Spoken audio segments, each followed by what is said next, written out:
Boleh dibuka Pak maskernya? Ya. Karena kita sudah jaga jarak, jadi insya Allah memenuhi protokol kesehatan. Ya. Lebih dari 1 meter. Baik, Assalamualaikum warahmatullahi wabarakatuh pemirsa Satu Persepsi Kominfo TV Kota Makassar. Senang sekali rasanya bisa berjumpa dengan Anda di tayangan perdana dari Satu Persepsi hari ini. Dan kita sudah menghadirkan narasumber kita yang sama-sama nanti akan membahas sebuah tema yang sangat menarik, karena program ini menjadi salah satu program unggulan bagi pemerintah Kota Makassar. Yakni tema kita adalah Makassar Recover, solusi smart menangani pandemi COVID-19. Pak, sebelum kita lanjut ke perbincangan kita nanti, kita akan menyaksikan dulu tayangan berikut ini.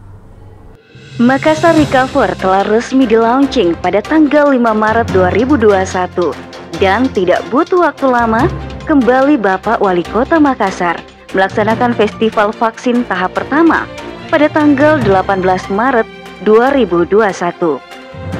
Festival yang dikunjungi langsung oleh Presiden Joko Widodo itu sukses terlaksana dengan baik dan berhasil melakukan vaksinasi lebih dari 1.000 orang dari 8.000 orang target vaksinasi untuk tahap pertama. Pada festival vaksinasi tahap pertama ini dikhususkan kepada tenaga kesehatan dan tenaga pengajar yang ada di Kota Makassar. Harapan Bapak Presiden Joko Widodo terhadap festival vaksinasi ini bisa menjadi benchmark bagi kota lainnya dalam menanggulangi COVID-19 di Indonesia. Masih banyak dari kita yang perlu tahu lebih banyak, karena ada beragam pendapat, ada beragam opini, ada beragam persepsi. Saatnya kita menyatukan persepsi di Satu Persepsi. Nah, pemirsa Satu Persepsi Makassar, Kominfo TV Makassar, dimanapun Anda berada, telah hadir bersama saya di sini seorang narasumber yang sangat kapabel tentunya di bidangnya, di tema yang akan kita bahas ini, yakni Makassar Recover. Beliau adalah Bapak Denny Hidayat, STMSI. Beliau adalah menjabat sebagai Kepala Bidang Aplikasi dan Informatika Dinas Komunikasi dan Informatika Kota Makassar, yang mengetahui banyak tentang tema kita hari ini. Saya sapa beliau dulu ya pemirsa. Assalamualaikum Pak. Waalaikumsalam warahmatullahi wabarakatuh. Bagaimana kabarnya Pak hari Alhamdulillah sehat. Demikian juga doa kami di Dinas Kominfo Kota Makassar kepada seluruh pemirsa supaya tetap sehat dan tetap berbahagia di kesempatan. Baik Pak, kalau kita bicara tentang Makassar Recover, tentunya ini program andalan dalam mencoba untuk menangani pandemi COVID-19 yang sudah 1 tahun berjalan dan kita lewati dengan penuh ujiannya tentunya. Dan di sini tentunya kita ingin tahu sebenarnya bagaimana sih garis besar dari program ini sendiri. Makassar Recover ini adalah program semacam flagship yang dikeluarkan oleh Bapak Wali Kota Makassar dan Ibu Wakil Wali Kota Makassar, Bapak Dani Pomanto dan Ibu Fatmawati Rusdi. Makassar Recover sendiri adalah semacam program untuk Smart Emergency Protocol Against COVID-19 and Services. Itulah Makassar Recover. Makassar Recover sebenarnya sebagaimana yang di-launching oleh Bapak Wali Kota terbagi menjadi 3 bagian utama, yaitu imunitas kesehatan sebagai satu ekosistem. Salah satunya adalah imunitas kesehatan, kemudian adaptasi sosial, dan juga pemulihan ekonomi. Jadi dalam Smart Makassar Recover ini kita bukan hanya menangani atau percepatan menangani pandemi COVID-19 yang tadi Mbak katakan sudah berjalan lebih 1 tahun di Republik ini, tetapi juga kita akan mengejar ketertinggalan pertumbuhan ekonomi. Makanya ada 2 aspek di situ. Tentunya sebagai salah satu hal yang penting, yaitu ada imunitas kesehatan sebagai penanganan pandemi, kemudian adaptasi sosial, di sana ada edukasi dan lain-lain, kemudian pemulihan ekonomi. Iya, jadi kalau misalnya kita bicara tentang COVID-19 sendiri, ternyata dua dampak besar yang terjadi di dimensi ekonomi dan juga dimensi kesehatan itu sendiri. Nah Pak, kalau bicara tentang solusi terbaik yang pas atau mungkin sedang dilakukan oleh pemerintah Kota Makassar adalah Makassar Recovery sendiri. Bagaimana pemerintah Kota Makassar bisa meyakinkan bahwa program ini sebenarnya memang adalah solusi untuk menangani hal ini? Ya, pertama-tama yang dilakukan adalah bagaimana menumbuhkan atau membangun satu data mengenai yang kita lakukan adalah total komunitas, mengumpulkan data kesehatan dan lain-lain secara total, bukan lagi menangani secara parsial-parsial. Jadi kita akan menangani secara total, mengumpulkan datanya juga secara total komunitas, kemudian kita melakukan beberapa hal pendekatan-pendekatan yang disebutkan tadi sebagaimana telah diluncurkan oleh Bapak Wali Kota Makassar. Jadi penanganan ini, insya Allah target kita dalam beberapa bulan ke depan COVID-19 sudah bisa terkendali di Kota Makassar. Baik, nah tadi bicara tentang data. Sejauh ini data yang sudah di-cover oleh Makassar Recovery ini sendiri itu seperti apa Pak? Ya, pengumpulan data, misalnya data-data tadinya ada bagaimana melakukan ada orang sakit baru didata dia. Ini tidak. Jadi melalui Makassar Recover, orang sehat pun akan didata. Orang sehat akan didata, kemudian datanya bukan hanya itu. Sebagaimana arahan Bapak Wali Kota dan Ibu Wakil Wali Kota adalah bagaimana nanti akan ada semacam sensus besar di Makassar. Nanti akan ada tim yang akan turun ke setiap rumah, dan kemudian dari gang atau lorong itu akan mendapatkan satu pengidentifikasian, misalnya lorong apa, melalui satu barcode atau QR code nanti yang akan dikembangkan oleh pemerintah Kota Makassar. Kemudian di bangunan itu sendiri juga akan di QR code. Bangunan itu sendiri akan di QR code, dan QR code ini akan diintegrasikan dengan geolokasi. Jadi geolokasi. Nah ini atas konsultasi kemarin di Kementerian Dalam Negeri, di Dirjen Dukcapil, bagaimana juga di sistem itu nanti setiap orang memiliki identitas pengenal melalui QR code. Jadi kita akan mengidentifikasi orang bukan hanya dari kesehatannya, tapi juga dari kelas pendidikan, kelompok umur, dan lain-lain. Jadi juga jenis bangunan juga kita akan identifikasi bangunannya, sehingga kita akan melakukan pendekatan ekonomi dari arah mana yang bisa lebih tepat. Itu yang diinginkan melalui satu Makassar Recover, bukan hanya mengelola atau menangani percepatan pandemi, tapi juga akan mendorong bagaimana ekosistem ini akan mendorong pertumbuhan ekonomi di Makassar. Baik, dari pembarkodan tadi atau pengkodean tadi itu artinya akan teridentifikasi sejauh mana tingkat kesehatan, kemudian apakah termasuk apakah sudah divaksin atau belum? Betul. Dan salah satunya. Baik. Nah, kalau termasuk juga komorbidnya. Oke, baik. Nah, Pak, ini artinya cukup memudahkan nanti kerja-kerja untuk menangani pandemi ini karena orang gampang gitu ketahuan siapa yang sudah melakukan upaya vaksinasi untuk membentengi dirinya dari penyakit ini atau tidak. Tapi tentunya itu di bidang kesehatan. Tadi sempat disinggung tentang bidang ekonomi, bahwa salah satunya bagaimana melihat tingkat ekonomi setiap warga yang sudah bisa diidentifikasi tadi. Mungkin bisa diceritakan kalau dari segi ekonomi sebenarnya bagaimana langkah-langkah taktisnya? Ya, jadi ada banyak sebagai satu ekosistem. Makassar Recover memiliki banyak sub-sub program yang tentunya akan dilakukan oleh beberapa OPD secara sekaligus dan serentak, saling terintegrasi berbasis data. Salah satunya yang paling unik di Makassar Recover ini adalah adanya indeks kepatuhan protokol kesehatan atau IKPK. Dari IKPK ini orang bisa atau sistem ini akan mampu mengukur kepatuhan seseorang person per person terhadap protokol kesehatan, termasuk jenis usaha atau lapangan usaha.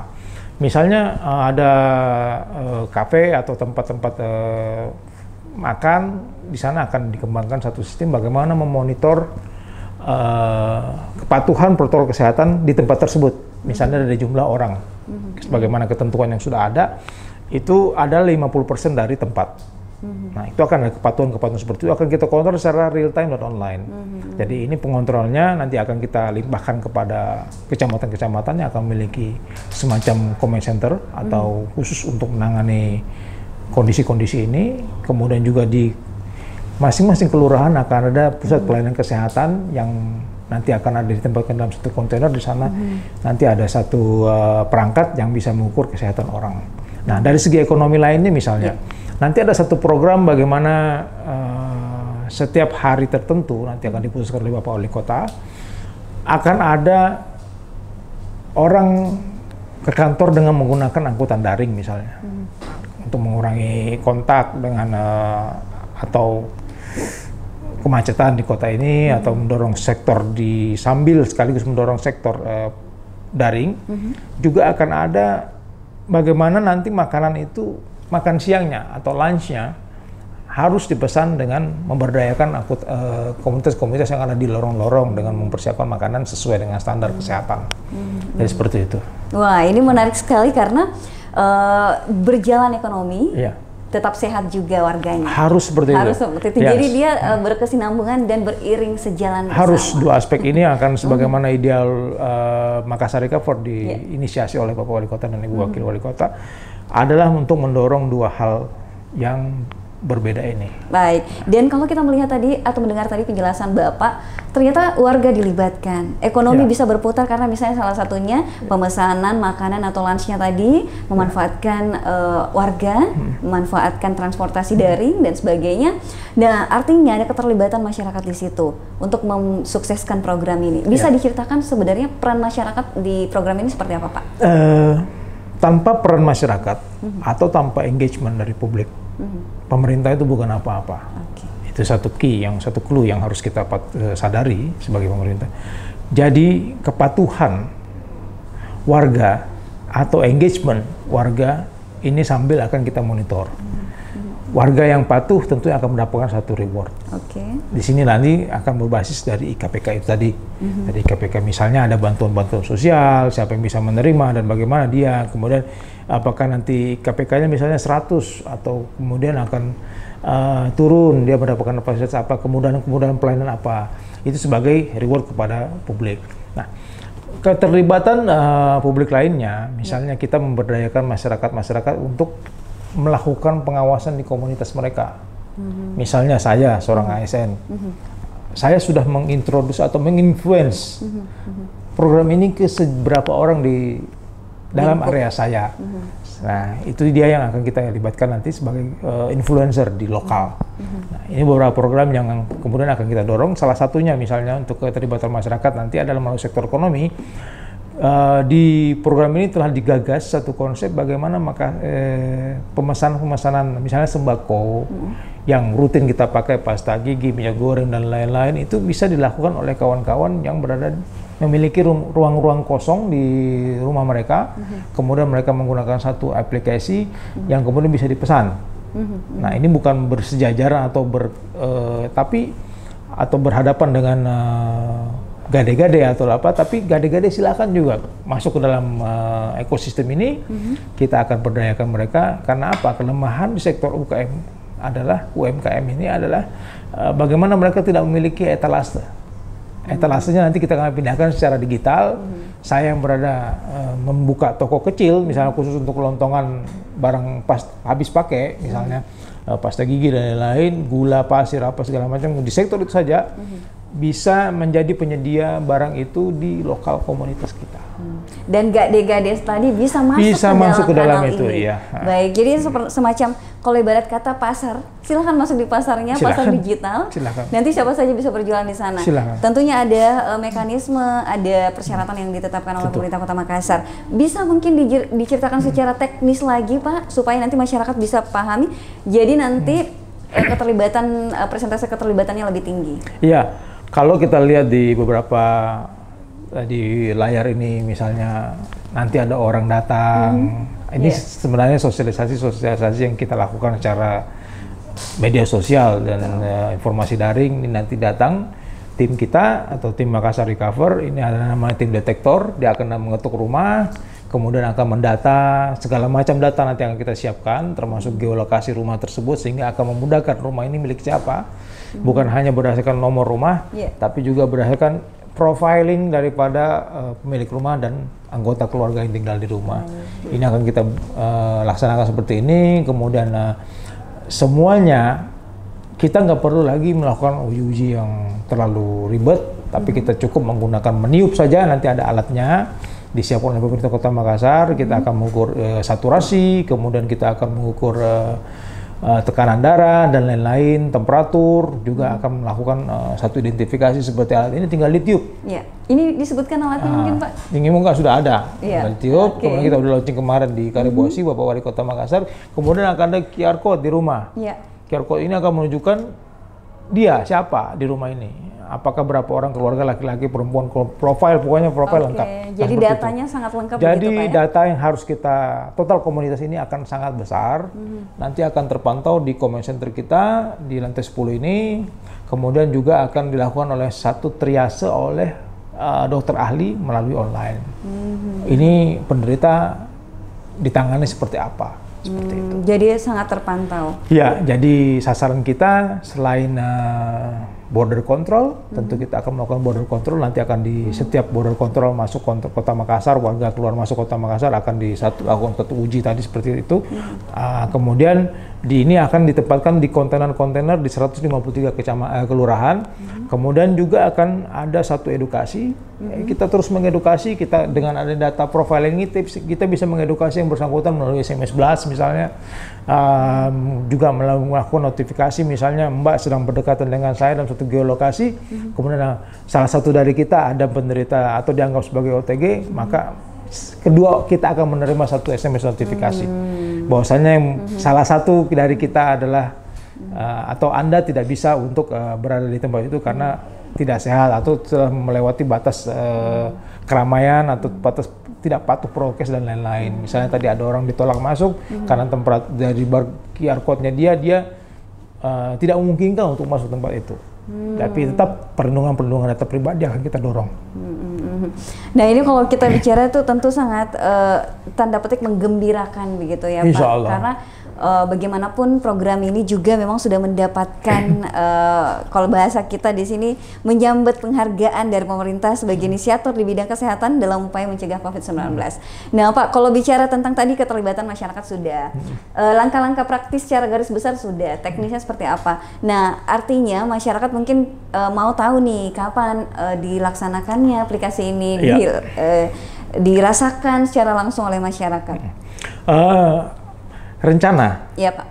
Awalnya adalah sebelum bulan suci Ramadan kita sudah running. Namun beberapa penyempurnaan dan melihat kondisi sosial, ekonomi, agama, sosbud sekarang, program ini kemungkinan akan berjalan dalam bulan Ramadan, tapi tidak lewat dari bulan April. Dimulai gitu ya Pak. Itu rencana oleh Bapak Wali Kota Makassar. Baik.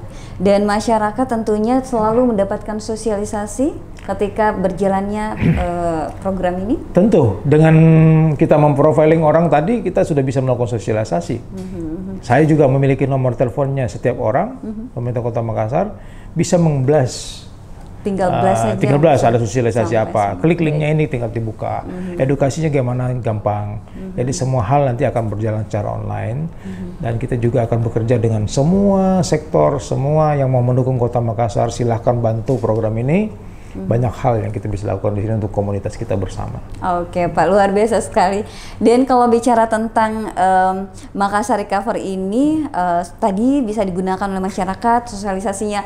Sekarang kan digital ya Pak ya, jadi masyarakat standby aja tuh di HP, ditinggal atau standby lihat informasi-informasi yang disampaikan oleh pemerintah Kota Makassar. Nah Pak, tapi kalau bicara bulan Ramadan ini, saya mungkin sedikit meleset lagi dari ini tema kita, karena bagaimanapun juga ini terkait dengan penanganan pandemi COVID-19, yaitu pulang kampung. Nah, ini kan kalau bulan Ramadan itu kan identik sekali dengan pulang kampung, Pak. Sejauh ini dikaitkan juga dengan program Makassar Recover yang tadi disebutkan rencananya akan dilaksanakan di bulan Ramadan.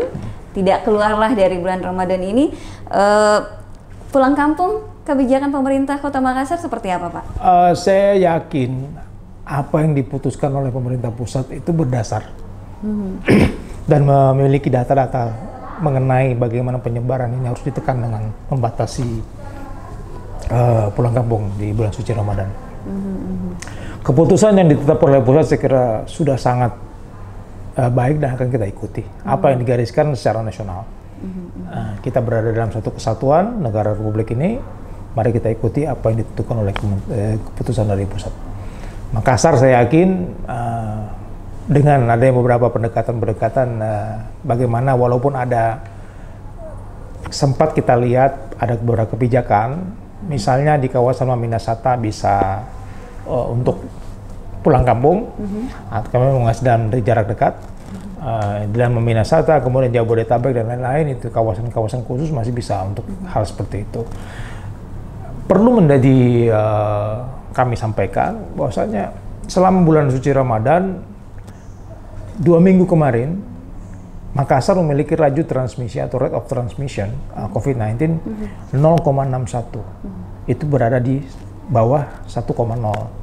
Kemudian masuk bulan suci Ramadan, kita naik, kita mengalami tren kenaikan, bahkan kita pernah mencapai di 0,90. Nah, tadi malam atas permintaan Bapak Wali Kota, kita melakukan beberapa survei dan kalkulasi estimasi rate of transmission. Angka kita sekarang di 0,82. Jadi ada beberapa kebijakan atau hal-hal yang harus kita tertibkan kembali, ketaatan prokes misalnya. Kalau Mbak jalan di kota ini, malam misalnya nongkrong di mana gitu, itu orang seolah-olah udah nggak ada COVID-19. Nah, padahal COVID-19 masih ada. Nah, ini penularan-penularan misalnya dalam jarak dekat, interaksi sosial, silahkan berinteraksi, tetapi mari ikuti prokes. Salah satunya dengan tetap menggunakan masker dan menjaga kesehatan masing-masing. Tidak ada yang lebih baik selain menjaga daya tahan tubuh atau meningkatkan terus imunitas kesehatan kita masing-masing. Vaksin oke, tapi prokes juga tetap jalan. Ya, jadi jangan merasa pede gitu ya Pak, karena negara pun selalu mewanti-wanti atau mengingatkan kita semua bahwasanya vaksinasi tetap harus mentaati prokes, walaupun sudah divaksin. Justru harus menjadi contoh yang baik bagi orang yang sudah mendapatkan vaksinasi. Jadi jangan langsung dilepas. Iya, tetap menjalankan prokes. Kemarin kan sempat ada artis tuh Pak yang ditegur vaksin. Saya enggak. Nah, itu jadi pelajaran lah Pak. Jadi pelajaran ya. Mari kita ambil hikmahnya, contohnya kita pelajari yang mana yang baik kita ambil bersama sebagai pelajaran. Baik, artinya pemerintah Kota Makassar tetap mengikut dengan kebijakan yang nantinya diputuskan di akhir mungkin ya. Yes. Sejauh ini kan memang dinyatakan tidak ada kebolehan untuk pulang kampung pasca 6 Mei gitu ya. Artinya tetap diikutin sampai akhirnya nanti kalau ada keputusan yang lain mungkin tetap mengikut ke pemerintah. Tetap apapun yang diputuskan oleh pemerintah pusat, Makassar ikut. Iya, baik. Pak, tapi saya mengingat nih Pak sebelum ditutup ya, sebelum nanti mungkin berikan juga penyampaian-penyampaian penting lagi. Bagaimana keterlibatan masyarakat Kota Makassar ini ketika melihat ada orang yang atau mungkin individu atau mungkin kelompok yang sedang melakukan aktivitas tapi melanggar prokes. Adakah tempat mereka menyampaikan, mengadukan supaya nanti sama-sama saling mengingatkan gitu? Saat ini kanal kita selalu terbuka di nomor telepon 112. 112, silakan telepon di sana. Ini bebas pulsa, silakan digunakan. Kalau tidak mau telepon atau ingin melampirkan gambar mengenai ada satu kegiatan yang mengkhawatirkan dari segi kesehatan, kemudian bisa dianggap atau diidentifikasi, kemudian atau diduga bisa menyebarkan COVID-19, silakan SMS atau mengirimkan message ke WhatsApp di 0811 400 112. Ini juga tim kami akan menghubungi atau berkomunikasi dengan gugus tugas atau satgas. Baik. Boleh diulang Pak, mohon maaf. Ya, silakan telepon gratis di 112 melalui nomor telepon Anda atau WhatsApp di 0811 400 112. Baik. Nah, itu nanti bisa menjadi tempat pengaduan bagi masyarakat ketika ada pelanggaran. Pak, sebelum kita tutup nih untuk tema kita hari ini, ada pesan pentingkah yang ingin disampaikan untuk masyarakat Kota Makassar? Silakan Pak. Iya, pesan penting ya, mari sama-sama jaga kesehatan dengan mentaati protokol kesehatan atau prokes, terus tingkatkan imun, makan makanan yang bergizi. Makanan bergizi ingat tidak perlu mahal, 4 sehat 5 sempurna, tambahkan susu, silahkan. Keluarga di rumah sangat menyayangi kita, kita juga harus menyayangi keluarga di rumah. Sebelum masuk rumah, cuci tangan bersihkan badan, bila mana dari luar, baru masuk ke dalam rumah. Ya. Baik, terima kasih banyak Pak Denny atas waktunya di hari ini dan juga atas penyampaian pesan-pesan yang luar biasa sekali. Semoga nanti kita bisa mensukseskan bersama-sama program ini, yaitu Makassar Recover. Dan tentunya kita berharap ekonomi, kemudian kesehatan itu bisa pulih sebagaimana mestinya. Dan pemirsa, Satu Persepsi, sampai di sini dulu perjumpaan kita. Jangan lupa untuk senantiasa menyaksikan konten-konten kita yang ada di Kominfo TV Kota Makassar, dan pastinya juga banyak informasi yang Anda bisa dapatkan. Dan ada beragam pendapat, ada beragam opini, ada beragam persepsi. Saatnya kita menyatukan persepsi di Satu Persepsi. Jangan lupa untuk subscribe dan jangan lupa juga untuk komen, like, dan tentunya nyalakan tanda loncengnya. Sampai di sini dulu perjumpaan kita. Saya Sukmawati Soekardi mohon pamit juga. Assalamualaikum warahmatullahi wabarakatuh.